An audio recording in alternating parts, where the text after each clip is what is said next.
fi daje woon parce que le délégué général bu entrepreneur bi ñu dénk wàllu entrepreneuriat rapide dafa génn ne dugal na ci biir Pikine ci wàllu financement yi lu ëpp ñetti milliards. léegi nag ñun nag ndawu jeunes yi loolu xaw ñu jaaxal ndax bi projet bi taxawee dañ ñu woowoon ci benn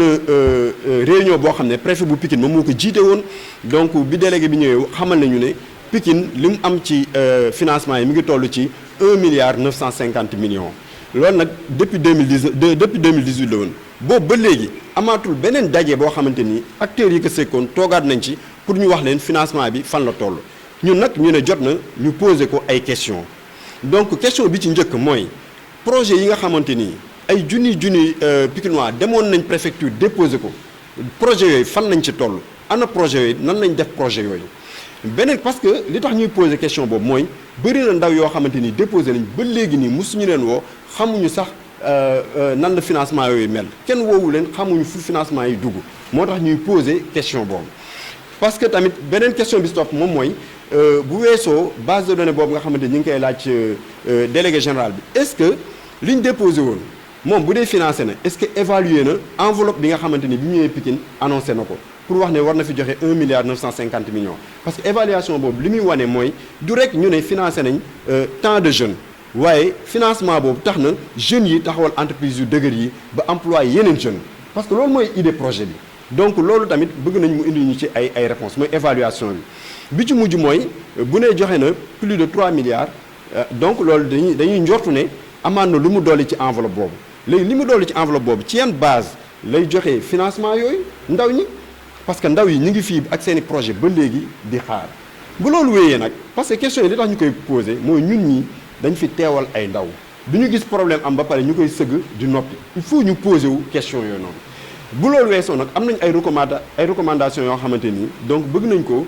dénk président de la république parce que ñun am nañ confiance ci ne bi muy taxawal DER bi dafa bëggoon ñu am solution yu gaaw ci wàllu jafe-jafe yi nga xam ne ndaw yi ñu ngi koy am ci wàllu liggéey donc bi ci njëkk mooy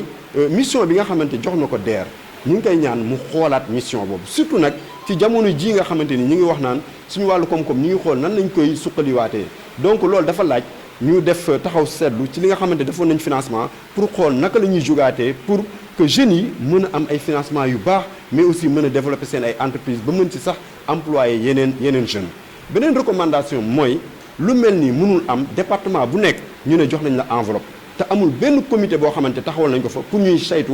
alal jooju parce que alalu askan bi la te ndaw buñ ci jox tamit ñun suñu responsabilité ñu suivre ndaw boobu mu rembourser xaalis bi ñu ko jox parce que kenn mayewul xaalis bi leble la te ku ñu lebal da nga war a fay parce que fay boobu ngay fay moom mooy permettre DER mën a amaat xaalis pour mën a lebalaat yeneen ndaw donc ñun responsabilité boobu consciente nañ ci te xam nañ ne tamit lu ñu war a jouer la léegi bu weesoo loolu nag ñun bëggoon nañ tamit ñun suñu wàllu bopp ñun suñu engagement te loolu ñun si lañ mës a nekk cadre bii ñu nekk loolu moo tax ñu aménagé ko mooy ñun suñu engagement mooy fexe ba nga xamante ni dinañ former accompagner ndaw ñi ci véritablement ñu mën a am ay projets yu baax mën ko déposer ñu mën leen a financer waaye bu loolu wéyee aussi bu ñu bénéficier wu financement ñu xool ak suñu ay maire yi fi nekk moo xam mairie de la ville wala mairie commune yi fi nekk nan la ñuy àndee taxawu ndaw yooyu jéem leen a suivre ba nga xamante ni projet xaalis yi nga xamante jox nañ leen ci seen ay projet ñu mën ko topp ba nga xamante ni dina am réussite parce que tamit bu wax yëpp li muy bari du ñun nekk ñu ci ay financé nañ 1 million de jeunes man yaakaar naa nga financé 10 jeunes ñu am entreprise yu baax yoo xam ne dinañ financé dinañ mën a employé yeneen jeunes moo ëpp njëriñ nga financé 1 million de jeunes yoo xam ne kenn du ci réussir donc loolu moom mooy sabab bi tax tey ñu woote point de presse pour leeral mais aussi pour poser des questions pour ñu indil ñu ci ay réponses waaw parce que ñun dañoo xëy rek dégg ko non mënuñu ko gëm parce que pour ñu gëm ko da nga ñuy woo wax ñu parce que bañ lee ñëw financement bi day dugg Pikine dañ ñoo woo ci kuréel goo xamante ni tey moom mooy instance bi gën a solennel ci département bi préfet jiite ko ñun ñëpp ñu toog délégué bi ne am na enveloppe bu 1 milliard 950 millions bu ñu war a jox Pikine léegi tey bu fekkente ne war nañ dem ba romb foofu mais war nañu toogaate comité boobu jox leen ay information parce que ñi fa nekkoon ñëpp ay responsabilité lañ ay kilifa lañ ñii ci communes yi lañ jóge woon mairie yeeg ñëpp ñëwoon toog conseil de la jeunesse ñëw toog collectif des femmes ñëw toog yaakaar naa ne tey bu ñu demee tey ba benn moment war nañu woowaat acteurs yooyu évaluer loolu xool parce que tamit Covid jaar na fi ku ne xam na ne am na lu muy impacté ci activités yi nga xamante ndaw yi jigéen ñi ngi ko doon def donc loolu day baax ñu def ci taxaw seetlu pour que financement yi ñëwaat ñu xool ci yan anam lañ koy joxe.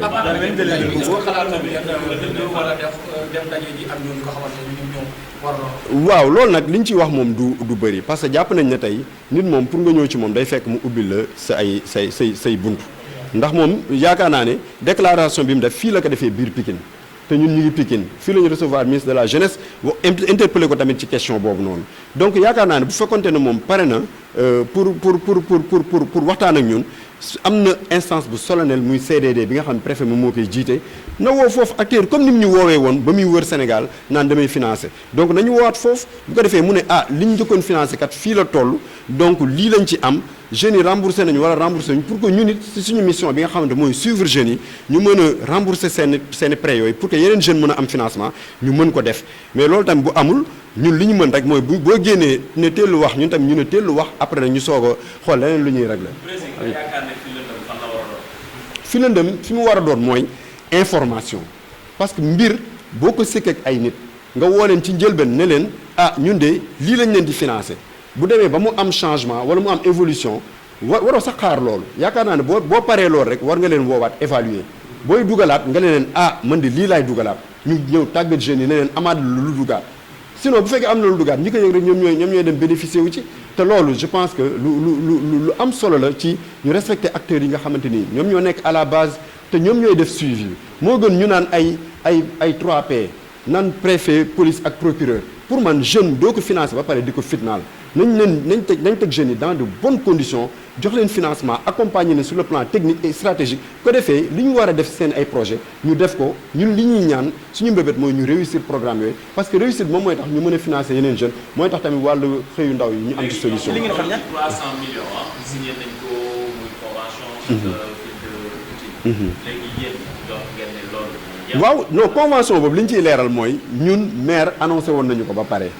waxoon nañu ne nañ ci waaj parce que moom mi ngi waajal signé convention ak maire mais day réconforter rek li ñu doon wax ci recommandation yi mooy tey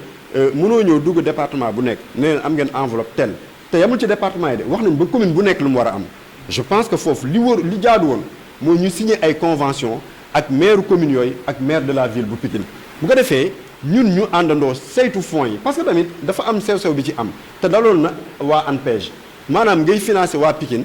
rek nit ñëw na Pikine laa dëkk xam nga certificat de domicile yomb na ut boo demee si délégué de quartier ñu jox la nga dem defar sa dossier déposé ne Pikine laa dëkk te dëkkoo Pikine donc loolu tamit